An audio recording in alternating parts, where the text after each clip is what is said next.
you're passionate about transforming retail operations and improving performance, plus you're accountable for key change projects and programs in your company, then you're in the right place.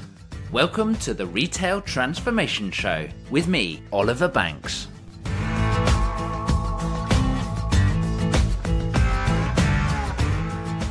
Hey, welcome to the Retail Transformation Show. It's Oliver Banks here, and this is episode 17.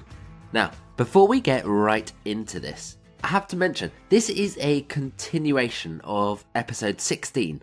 So if you've not already listened to that episode, you're going to want to go back and listen to that one first. So we're going to be rejoining the conversation with Natalie Berg and Maya Knights, the authors of the brilliant book, Amazon, How the World's Most Relentless Retailer Will Continue to Revolutionize Commerce. I wanted to read you just a little bit. This is directly from the book. Okay, here we go.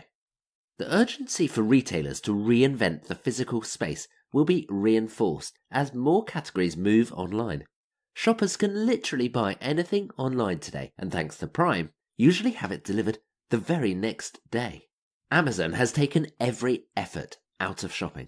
In the future, this will go one step further as certain household products move towards simplified and auto-replenishment. As our homes get smarter, shoppers' lives will get easier. The average adult currently makes a whopping 35,000 decisions every day, but the future of our connected homes will do all of the low-level, mundane reordering of household products, freeing up time to focus on more enjoyable tasks. Shoppers will no longer have to traipse down supermarket aisles when they run out of bleach or toilet paper.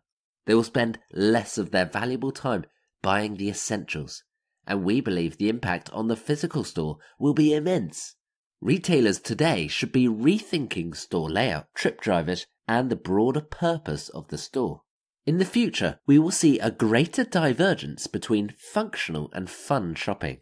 No one does functional like Amazon, so competitors must focus on the fun element. This book, Amazon, is a great read. And if you're like me, you'll probably find yourself quoting some of the stats and facts, and you'll probably end up recommending it to your team, your colleagues, and your friends. However, I've got a chance for you to win a copy. Now, I'm buying 3 copies of the book, Amazon, and I want to give them to you as a way of saying thank you for listening and for all of the positive messages that you're sending me about the podcast. It's great to hear and a real motivator for me. So thank you for that. Now, there are 3 copies up for grabs in this giveaway, but this opportunity won't be around forever. In fact, the competition will close 1 week after this goes live. That's midnight on the 25th of February, 2019. So if you're listening after that date, I'm sorry, you've missed the boat on this particular one. But if you're still in time, all you need to do to enter is go to ob&co.uk/Amazon book. ob&co.uk/Amazon book. So last time in part 1, just as a bit of a refresher, we spoke about when and why Natalie and Maya wanted to explore Amazon as a company more, where the thoughts behind the book came from. You heard about Amazon's relentless dissatisfaction with the status quo and how that drives them to make change. As a result, we spoke about some of the examples of the different things that Amazon do versus how other companies operate. And we took a look at the future of innovation at Amazon. So as we dive into this part of the interview, we're going to jump straight in, and I've just asked Natalie a question. What is it that other retailers should take from Amazon, and how should they look to change how they are running their business? Let's get into it.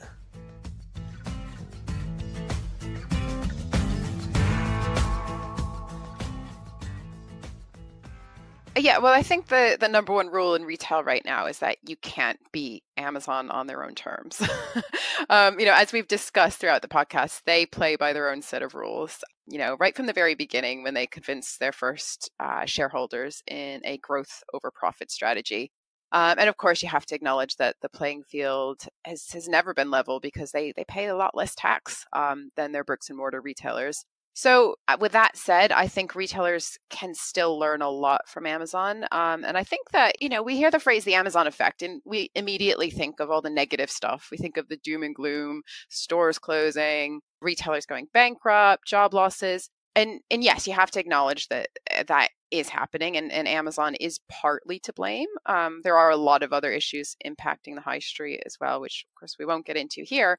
But the shift to online spending has had a huge, huge impact because, as we spend more online, we'll need fewer stores. I keep saying, it's not rocket science. It's really just about following the customer. And of course, it's very, very sad to see, job losses associated with these closures. But retailers are, they're going through a huge and quite a painful transition right now. And I think we do need to brace ourselves for more short-term pain as well. That said, that's the negative stuff out of the way. Moving on to the positive stuff, the positive side of things. I think that Amazon has actually been a force for good in a lot of ways. I think that they have made the retail sector raise its bar. They've stamped out complacency. We've said time and time again that they're not killing retail, they're killing mediocre retail. And that's, you could argue that's not such a bad thing for customers because as shoppers today, we have a far superior experience when we shop because Amazon exists. Maya kind of touched on some of the points of how retailers are responding to Amazon. I think what we're seeing is that retailers are either keeping up with or distancing themselves from Amazon. So in terms of how you can keep up with Amazon, well, you can't out Amazon, as we've said, but Tesco's rolling out same-day delivery nationwide. And looking globally, Walmart is delivering groceries, and Waitrose is doing this as well, delivering groceries directly to your fridge. A number of retailers are stripping out checkouts. They're aiming to emulate the Amazon Go experience from their stores. Got more collaboration with Carrefour and Google, which I think Maya touched on, Kroger and Microsoft. Ocado has finally secured a whole string of international deals because when Amazon bought Whole Foods, what happened was they stimulated demand for online grocery. Sure. Tons and tons of examples from around the world of how the customer experience is improving because of Amazon. And it starts to get everything moving then. It's that having a more competitive marketplace ultimately means that everyone has to focus on customers. People vote with their feet at the end of the day. And if you're offering a brilliant experience, a brilliant shopping trip, excellent products, great prices, all these quite simple, quite obvious things, customers recognize that and that's what they vote for. Yeah, absolutely. Absolutely. So, I mean, you have to acknowledge that, Amazon has had these competitive advantages that they've created this ecosystem that is just very sticky and very, very difficult to replicate. They're so much more than a retailer. And also Amazon has embedded themselves in the customer's home, the physical home, and the customer's life, unlike any other retailer. So, Maya's talked about Alexa and Echo devices in our homes. I mean, my kids are growing up thinking it's totally normal to talk to the wall. So, there's this whole generation coming, where people are just going to, looking to Amazon. I think Amazon is, they're powering our homes. They're learning a lot about us as shoppers in the process. And increasingly, I think consumers are willing to sacrifice a little bit of privacy for the sake of convenience. Yeah, and I guess the new generations coming up are going to be even more familiar with that whole trade-off. Yeah, absolutely. And, Maya talked about how, Amazon bought Ring, the smart doorbell company, last year. And that's another sort of spoke on the flywheel. It's another way to strengthen their ecosystem because they're moving into so many different sectors, healthcare, banking in the US, grocery, fashion, home security. And I think what's really interesting, you might, as an outsider, it might seem every week Amazon seems to be just trying to disrupt a new sector. And you think, well, at what point are they spreading themselves too thin? I think as a brand, Amazon is pretty elastic. And I think that they've established trust with consumers in a way that, unlike probably any other retailer on a global level, and that's enabling them to translate what they've established into other sectors. So, and I think at some point, I guess sort of moving on to kind of future challenges, I think government scrutiny is a big one, but also I think that we might be getting closer to peak Amazon. I think that, there will be backlash at some point. If you think about our home, as mentioned, we've got Echo devices listening to us. You've got your dash replenishment buttons, and all these devices seamlessly funnel purchases back onto Amazon's platform. So again, it's just another way, another sort of demonstration of them becoming more and more powerful and more influential. And if Amazon's delivering our groceries every week, we are banking with Amazon, I think at some point consumers will say, okay, enough's enough. This is a little bit too pervasive for us now. It's not too dissimilar to what we saw with Tesco and Sainsbury's and, sort of 15 years ago when they stretched their brands, moved into banking, entertainment, various other sectors. And look where they are now. We've seen this big retrenchment and they're focusing on the core grocery offering. So I think it is cyclical and I think it will happen at some point. I think we're a long way from it, though. I think Amazon still has a long way to go before it reaches that point.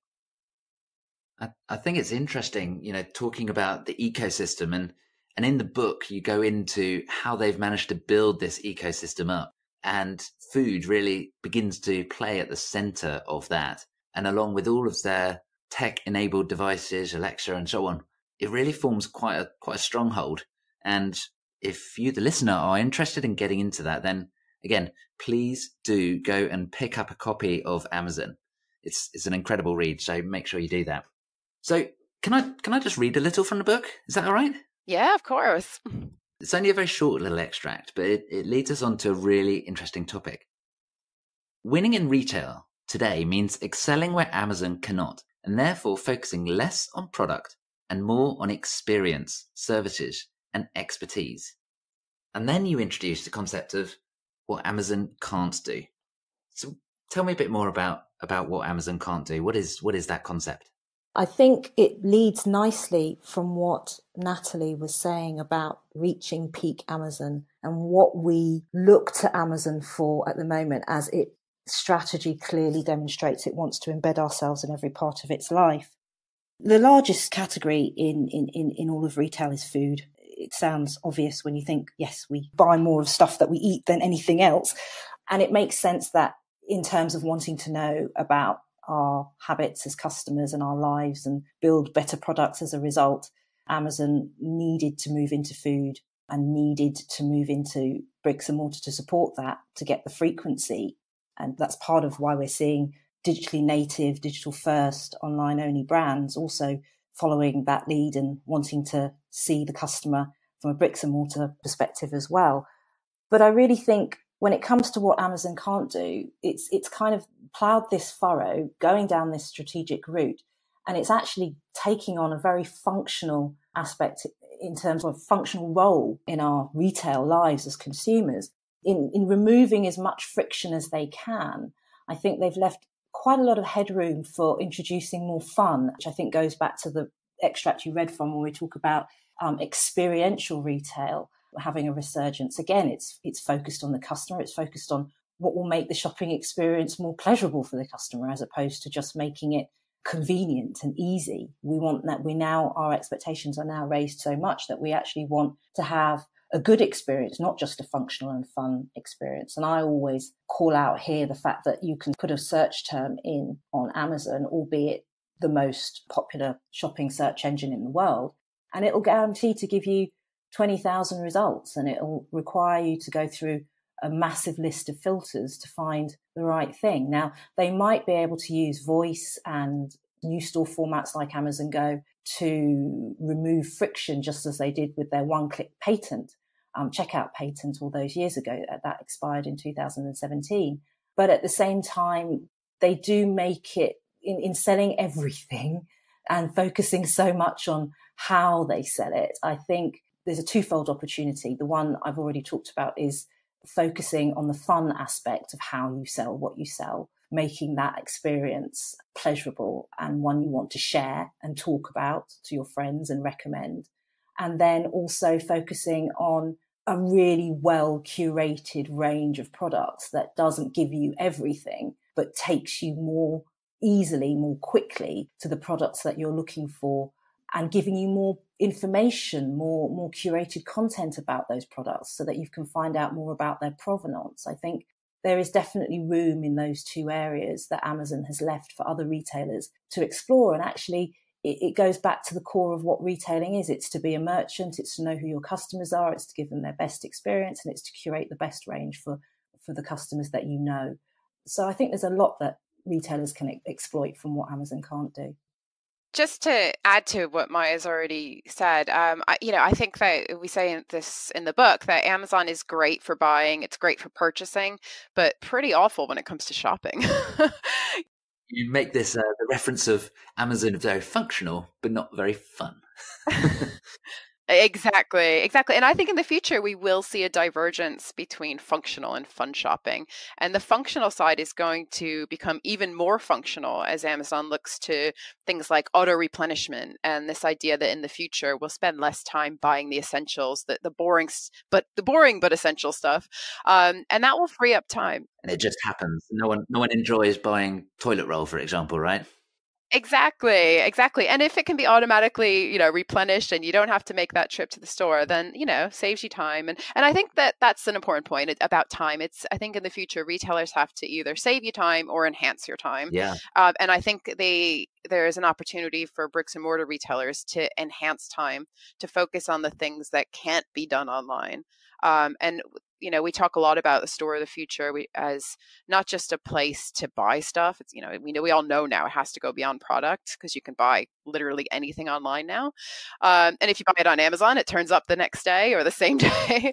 So I think just in a nutshell, I think because Maya's really explained this, I think in great detail, but we think that the store of the future won't just be a place to buy, but it'll be a place to eat, to work, to play, to discover and learn, and even a place to borrow stuff. I think we'll see the rise in rental retail in the future. But in summary, retail space will be less about retail in the future. That's fascinating. So I have to ask, thinking about, retailers, who else is catching your eye? Who, other than Amazon, who else is exciting you in the marketplace today? So I think the direct comparison has to be from China with Alibaba and JD.com. Sure, they're huge, aren't they? They're absolutely vast. JD.com has quite a mature drone program as well. If you look at some of the trade deals and in terms of trade routes that Alibaba is trying to open up, building consortiums with large freight and shipping companies so that it can open up a direct route, rapid route to the States. It's definitely shown its hand in wanting to expand overseas, whereas I think Amazon, it's broken into sort of Singapore and areas like that, but it's still very much focused on its building out its flywheel in its core markets and then rolling that out slowly internationally and focusing on urban areas. I think Alibaba is going to do something similar, but it definitely has its sights on the US. Now, after China, goes soon going to be the second biggest consumer spending market. So the fact that Alibaba and JD come from what's going to be the largest consumer market in the world should really, I think, sound some alarm bells for Amazon from a competitive standpoint. But that's really predicated on the fact that they're technology companies and they also resell their technology to other retailers and other businesses like Amazon. So that's the point of comparison there. In terms of other retailers that are doing the stuff that Amazon can't do, I think, as we've referred to, them playing catch up by partnering with large technology firms. I don't know if Natalie, you want to come in on the sort of the fun merchant curation aspect of what retailers that are looking to compete with Amazon are really exploiting at the moment. But yeah, I suppose it's always good to look at what's happening with the department store space on both sides of the Atlantic, both here in the UK and in the US. There's a lot of innovation, mainly because I think department stores are the most at-risk bricks and mortar format right now. Very, very big stores. Here in the UK, a lot of them are tethered to long leases, so they don't even have the option of sort of shutting them overnight, even if they wanted to. And this idea of under one roof shopping is, it doesn't exist anymore, not for a bricks and mortar retailer, because you can buy millions of products from Amazon and they turn up the next day. So Amazon's really killed that idea of under one roof shopping. So it's got to be about, as we said, more than just product, and really, really interesting examples of how, these department store chains are trying to reinvent the physical space and, give shoppers a reason to come through their doors. So Whether that's putting gyms in your stores or teaming up with digitally native brands that are now looking to make that leap into the physical space. That provides a great point of differentiation.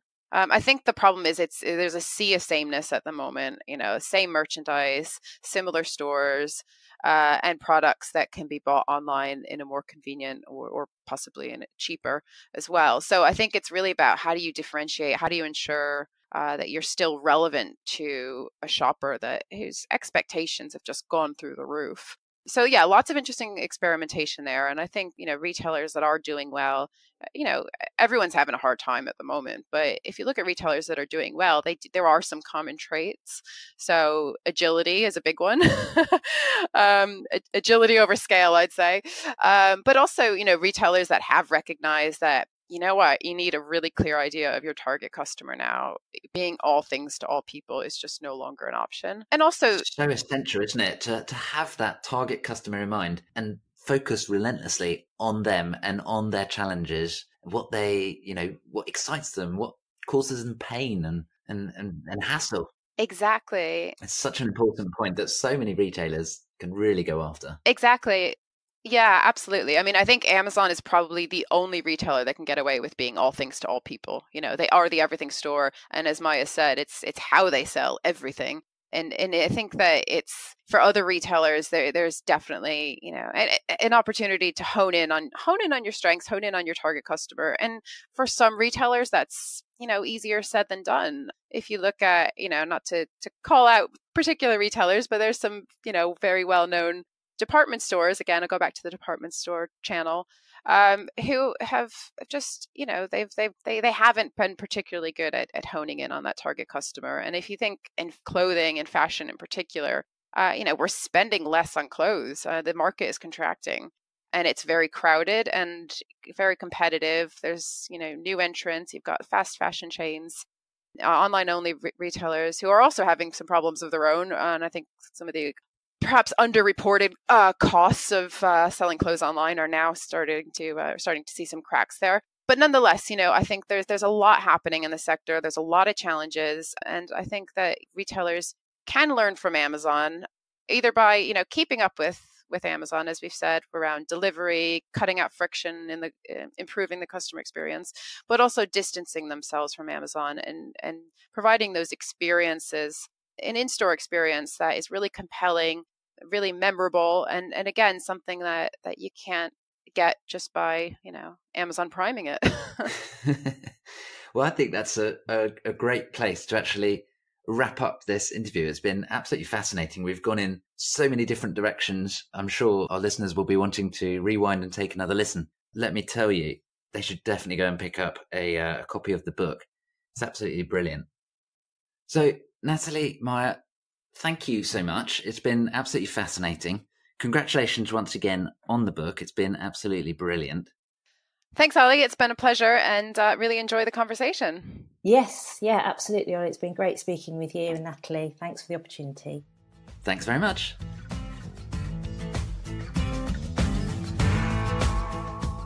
So that was the brilliant interview with Natalie Berg and Maya Knights, the authors of the fantastic book Amazon. So if you want to find out more about Natalie Berg, the best place to go is nbkretail.com. And you can also find her on LinkedIn and on Twitter at Natalie_Berg.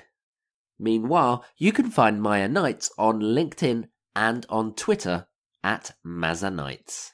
So if you want to easily find all of that contact information, head over to the show notes. This episode is at ob&co.uk/17. Now, I mentioned earlier about that competition, that giveaway with 3 copies of the Amazon book. So if you want to do that, if you want to find out more, if you want to really understand all of the hard work and research that Natalie and Maya have put into that book, you should head over to ob&co.uk/Amazon book. ob&co.uk/Amazon book. But before we wrap up today's episode, I wanted to check, are we connected on LinkedIn? We really should be. Please can you search for me, Oliver Banks, and please connect. and mention that you're listening to the podcast. It's always great to connect with people like you. And I do hope you will join me next week for a dive into the world of experiential retail and how you can decide what the best option is for your retail business. Experiential retail is, of course, one of the big trends at present. And of course, we heard it here today. You've got to focus on the fun of retail. However, it is also a brilliant way of burning money and confusing your customers, which of course you don't really want to do. So hit subscribe on your podcast player and I'll look forward to catching up with you on the next episode. Have a great week.